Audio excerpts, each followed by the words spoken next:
Hola, ¿qué tal? Muy buenas noches. Ayer el país tuvo un giro político histórico por todas las cosas que pasaron en Bogotá, en Medellín, en Cali y en muchas gobernaciones. Un giro que para muchos es hacia la izquierda, otros hacia la centroizquierda. ¿Qué pasó? Esto es un primer aviso de lo que puede pasar en las elecciones presidenciales. ¿Qué está pensando la gente? ¿Por qué tomaron las decisiones que tomaron? Ese es nuestro tema del día hoy en Al Punto. Y vamos a hablar con alguien que conoce muchísimo de política y que nos puede dar luces de qué fue lo que pasó ayer en esa jornada democrática. Doctor Aurelio Suárez, gracias por estar con nosotros en Al Punto. Mil gracias, Giovanni, muy gentil por su invitación. ¿Se puede decir que el país giró hacia la izquierda o hacia la centroizquierda? ¿O qué fue lo que pasó? Yo creo que el país giró más hacia un voto de opinión. No desconozco que hay regiones, por ejemplo en la costa Caribe, donde las grandes maquinarias políticas siguen siendo importantes. Estoy hablando de lo que llaman así el clan Char, el clan Génico y otros clanes políticos. Pero en las grandes ciudades, sin duda, viene la gente votando más por lo que piensa que por lo que las maquinarias lo inducen. O sea, detrás de esto no hay como tal un gran personaje, sino lo que la gente quería. Yo creo que sí.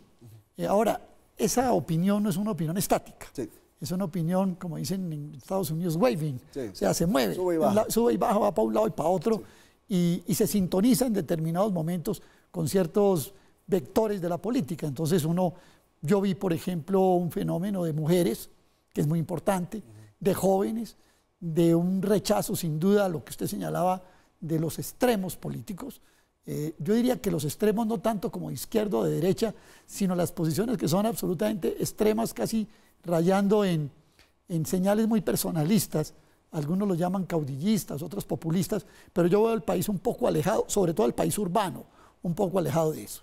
Doctor Aurelio, para muchos lo de ayer fue el fin del uribismo, porque la derrota fue brutal. Yo no creo que sea el fin del uribismo, eso me parece que puede ser un poco exagerado, pero sí el Centro Democrático como partido de gobierno, y el gobierno sí tiene que pensar qué es lo que está pasando, porque hay un hecho que es cierto.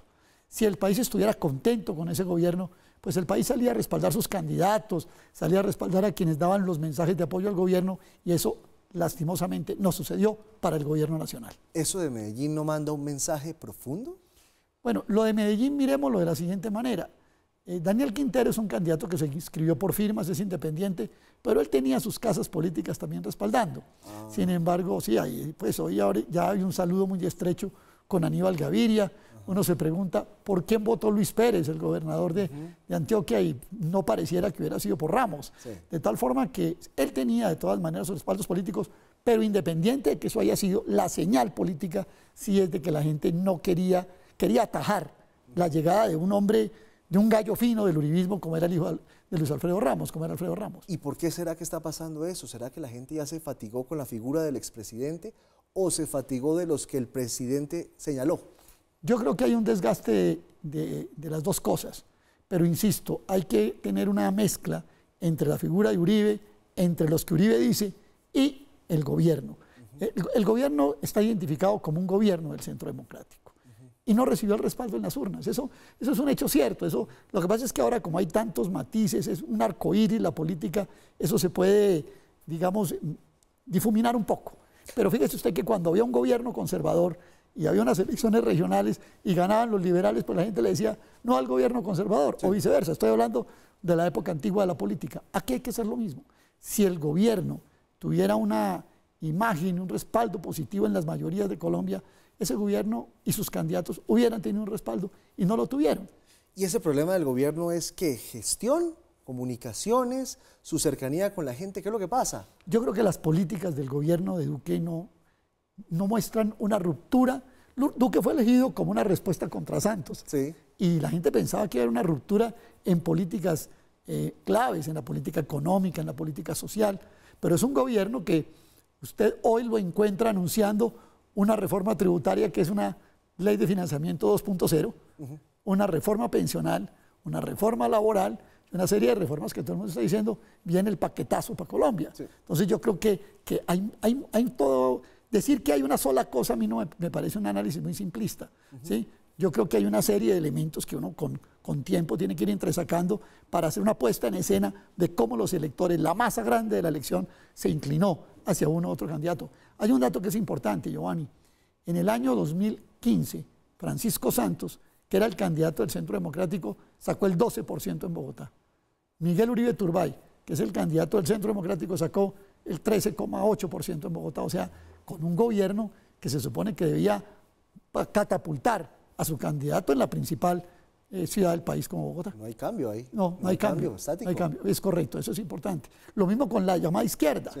Clara López sacó un 15% hace 4 años y Holman Morris sacó casi 14%, sí, casi 13%. O sea, que iban más o menos ahí. Sí. Realmente, si usted mira, Claudia López toma realmente el electorado que tuvo Rafael Pardo y lo potenció hasta un 35%. Claro. Y Galán, frente al cual o alrededor del cual se alineó al peñalosismo en Bogotá en los últimos días, sacó más o menos la votación que sacó Peñalosa, un 32%. ¿Y Petro en ese escenario cómo queda? ¿Es derrotado o está ahí todavía? Yo creo que Petro se derrotó él mismo. A Petro no lo derrotó nadie, Petro se derrotó él mismo. Mire, Petro, ¿qué sucedió en Bogotá? ¿Sí? En Bogotá, Petro le ofreció la alcaldía a Alejandro Gaviria. Sí. Y Alejandro Gaviria le dijo que no. Eso ya era una apertura frente a Claudia. Claro. Entonces Fajardo y Robledo y Navarro se van para donde Claudia. Claro. Y Petro, en vez de tratar de rectificar, comienza una especie de cuento de que el metro subterráneo y que la universidad distrital, y pues se inventó un relato y un discurso, le ofreció eso a otras personas, a Ángela María Robledo, y Ángela María al final terminó apoyando a Claudia. Claro. Le ofreció a Lucho Garzón, y Lucho Garzón también le dijo que no, y terminó con Holman Morris, que era la última opción. Que era casi, sí, lo que uno puede llamar como una llanta de repuesto de segunda opción, y lo digo con respeto a Holman Morris, pero la verdad es que Petro llegó donde Holman Morris ya fue. Usted recuerda que cuando Holman Morris tuvo ese incidente personal, pues de que no es importante referirse ahora, Petro le dijo que dejara sus aspiraciones políticas y se dedicara a su familia. Claro. A su familia. Sin embargo, eso no pasó y al final Petro se encontró con Holman Morris y terminaron haciendo un aislamiento del resto de la opinión que sin duda lo golpea. Petro perdió en Medellín, él tenía un candidato, después dijo que era Quintero dijo que no era Petro y bueno, terminó ahí en una especie de laberinto muy complicado. En Cali estaba con Ospina, pero como en segunda fila. Sí. En las demás ciudades, pues no tuvo una experiencia. Y más, yo creo que hay una cosa que va más de fondo con respecto al petrismo.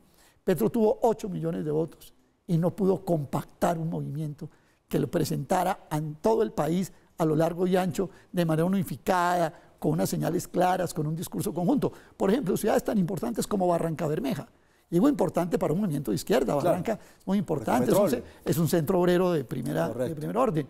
Sin embargo, Petro terminó apoyando un candidato a los que los petristas de Barranca no apoyaban. Entonces, logró, en Cartagena se metió con esta señora Adelina Cobo, y después Adelina terminó en el blanco y Petro no sabe a dónde terminó en Cartagena. Realmente uno nunca supo en qué terminó Petro en Cartagena.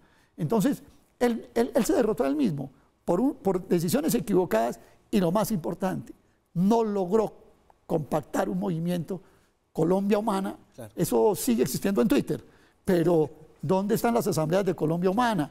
¿Dónde están los grupos de Colombia Humana? ¿Dónde está eso conformado de manera activa, dinámica?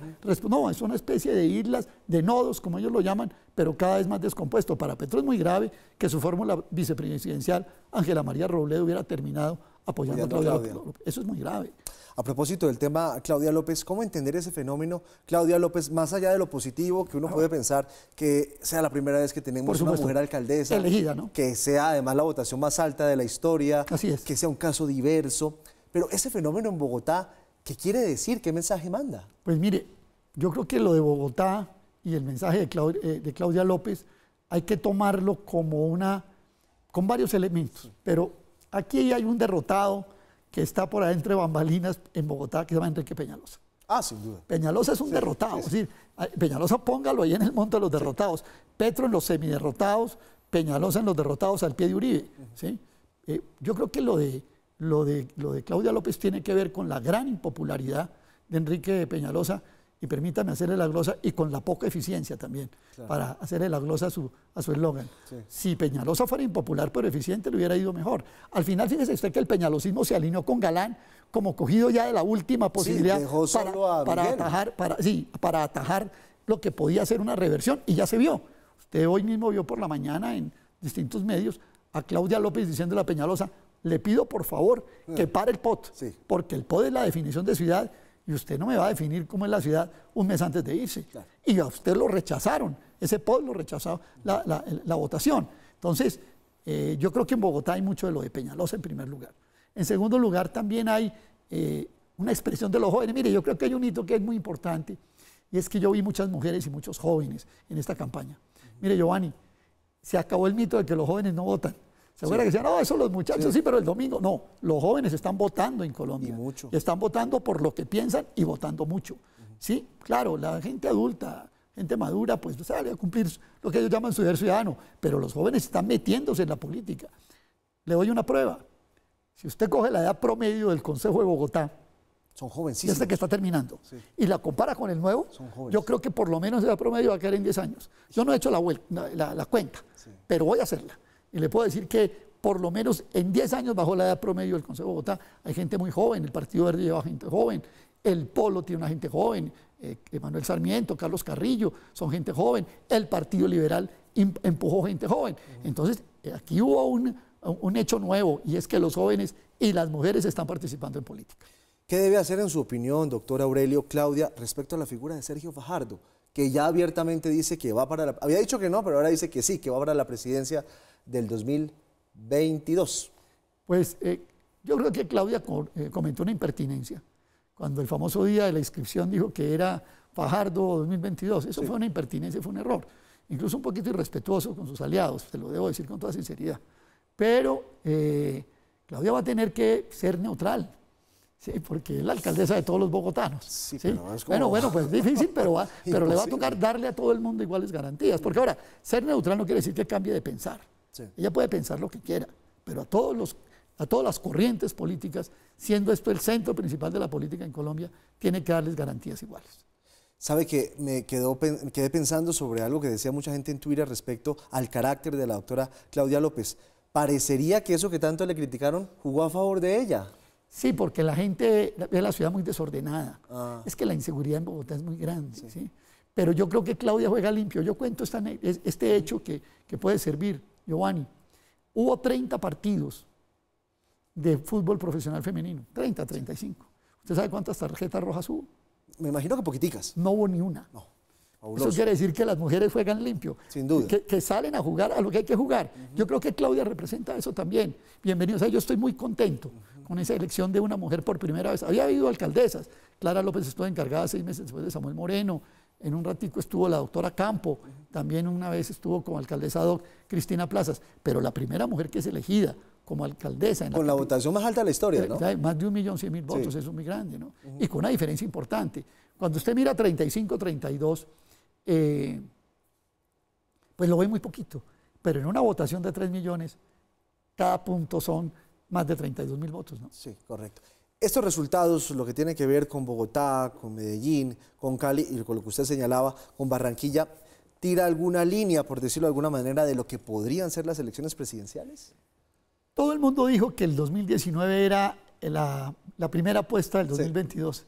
Colombia es un país con la política tan cambiante que yo no me atrevería a decir qué puede pasar o no. Mira, hay cosas como esta. Ese alcalde de Bucaramanga, Rodolfo Hernández, él dice que va a ser candidato presidencial. Sí, que su fórmula va a ser Arturo Calle, nos dijo. Eso sí, que la fórmula va a ser Arturo Calle y se hace publicidad y sale por ahí, y se mueve y la cosa, etcétera. Tuvo que, por ejemplo, un traspiés no ganó la gobernación de Santander. Un gran candidato que era Leonidas Gómez no pudo ganar, pero fue sancionado por participar en política. Y el alcalde de Pereira, Gallo, también fue sancionado por participar en política. Entonces aquí pueden pasar muchas cosas, la gente se mueve de un lado para otro. Colombia es un país bastante incierto, pueden surgir cosas nuevas, pueden surgir nuevas figuras, pueden proyectarse figuras de las que ya hay. Aparece un relevo medio generacional, es decir, Claudia, el mismo Iván Duque, eso hay que reconocerlo. Sí. ¿Sí? Aparecen candidatos a concejales jóvenes con muy buena votación. Entonces, aquí en 2 años y medio Colombia, el que intente pronosticar algo en Colombia a más de 12 meses, debe ir a visitar un diván porque le está pasando algo. Este país es un país bastante cambiante, por supuesto. Doctor Aurelio, ¿usted cree que el presidente de la República con estos resultados ya tiene que hacer un remesón en el gabinete ministerial? Pero ¿Voy a insistir en esos ministros que tiene? Él puede insistir en gabinete ministerial, pero si el cambio en gabinete no es un cambio de políticas, no le va a fructificar. Si como decía alguien en la política antigua, si lo que hay es un cambio en los pasajeros de los carros oficiales, no sucede nada. Sí. ¿Sí? Aquí, yo creo que aquí hay que reflexionar. Es que, Giovanni, permítame decir que uno puede ligar, no digo de manera directa, pero hay que meterlo en el contexto, lo que está sucediendo en Colombia con el continente americano, con Chile, con la región, lo que está pasando allí. Entonces aquí hay toda una serie de elementos que se están moviendo. El país no es ajeno, este país no es una isla. Que eso no es Chávez ni es el socialismo del siglo XXI, es otra cosa. Evolución de las propias contradicciones de muchas políticas que están agotándose. Incluso teniendo en cuenta una cosa, Giovanni, claro que esto es tema para otra ocasión, y es que también la izquierda que manejó América Latina, en el fondo tampoco nunca modificó esas estructuras de políticas gruesas de los países que hoy están estallando. Claro. Porque Bachelet, es decir, las AFPs de Chile estaban en la época de Bachelet, sí también, y las cosas sobre las que se quejan, los problemas laborales y los problemas de salud en Argentina estaban también con los Kirchner, correcto. Entonces, y bueno, Venezuela también, Lula en Brasil, los problemas que está acumulando Brasil también vienen desde esa época. Entonces, aquí América Latina está pensando en otra cosa. Por eso le digo, esto está tan cambiante que puede surgir cualquier figura en un momento dado y bueno, uno no sabe pues qué pueda pasar. Pero la verdad le digo, con Giovanni, lo siguiente. Hoy uno podría decir, es que como ganó Claudia, Fajardo es presidente. Yo no me atrevería a decir eso, de la verdad. Falta que pase mucha agua por debajo del puente. Doctor Aurelio, hoy Colombia, ¿de qué color es? ¿Rojo, azul, verde? Bueno, Colombia es un arco iris hoy, yo diría, ¿no? El Colombia era azul antes, después era rojo, después era azul, después era rojo, después empezó a cambiar y yo creo que el país hoy es un país bastante variado, bastante diverso y en buena medida, quien quiera tener éxito hacia el futuro, esa persona tiene que interpretar esa diversidad. Es decir, ya digamos la visión, digamos, de un solo color, ¿sí? La visión monocromática de la sociedad no interpreta la sociedad. Es una sociedad diferente, monocromática, no es monocromática, es variada y hay que interpretarla así. ¿Y en su opinión esto es un avance? Yo creo que sí, por supuesto. Y por eso cuando comienza a ver esa diversidad, las esquinas comienzan a quedar un poco marginadas porque no están interpretando realmente a esa realidad. Quien quiera pensar seriamente en el país en el 2022, tiene que saber interpretar esa realidad. Pues qué delicia conversar con usted, doctor Aurelio. Gracias por estar con nosotros. A usted por su gentil invitación, Giovanni. No me puedo ir sin hacer este balance, sin decir los últimos grandes derrotados, las firmas encuestadoras. Ay, no, o sea, sí se pifiaron todas. No le dan, pero desde hace varias elecciones atrás. Tienen que cambiar los métodos, las muestras, no sé qué irá a pasar, pero ya sí realmente las equivocaciones son enormes. Entre el pabellón de los derrotados, también las cifras encuestadoras y las encuestadoras. Quemaduras de tercer grado tienen, sí señor. Muchas gracias, doctor Aurelio. Giovanni, muy gentil por su invitación. Yo me conecto con el set de Redman Noticias. En un minuto nos vemos allá con Mauricio y con Paula Anters. Las imágenes internacionales del día hoy. Ya nos vemos.